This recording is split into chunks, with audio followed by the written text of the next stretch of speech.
एक चोर था गोवर्धन डाकू, बहुत नामी डाकू था। तो एक दिन राज कर्मचारियों ने उसका पीछा किया और वो भागा, घोड़ा भी छोड़ दिया, पैदल भागा। तो एक जगह देखा बहुत सत्संग हो रहा था, कथा हो रही थी, पंडित परशुराम जी महाराज कथा कर रहे थे। उस सभा में घुस गया। तो राज कर्मचारी आए, सोचा सभा में चोर कैसे हो सकता है, यहाँ तो चोर घुसने का तो जब कथा 2-3 घंटे बाद समाप्त हुई तो कथा का प्रसंग चल रहा था।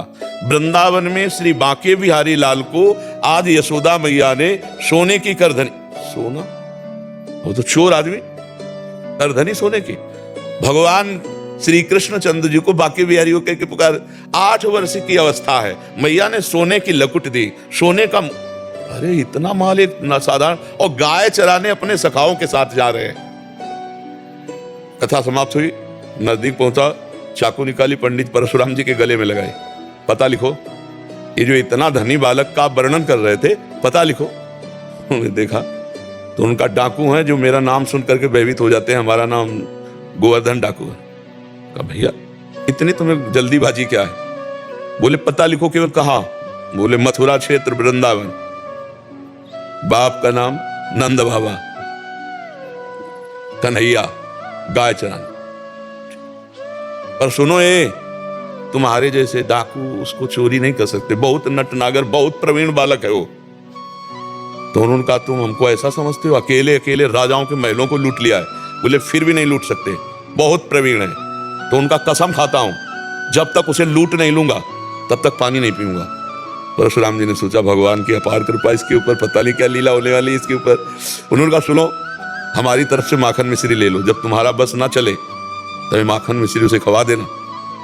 हाँ ये बात भी ठीक है, बच्चा फुसला के काम चल जाए तो मारना काहे को पड़ेगा। माखन मिश्री फेट में बांधी और कहा कसम खाता हूं जब तक उसे लूट नहीं लूंगा तब तक मैं पानी नहीं पीऊंगा। पर नाम क्या बताया तुमने? इतना बड़ा नाम तो? बोले श्याम सुंदर। श्याम सुंदर, श्याम सुंदर, वृंदावन, गाय चराना, श्याम सुंदर। अब भगवान का चिंतन बनने लगा, देखो चिंतन बनने लगा। और वो पैदल चल करके आया।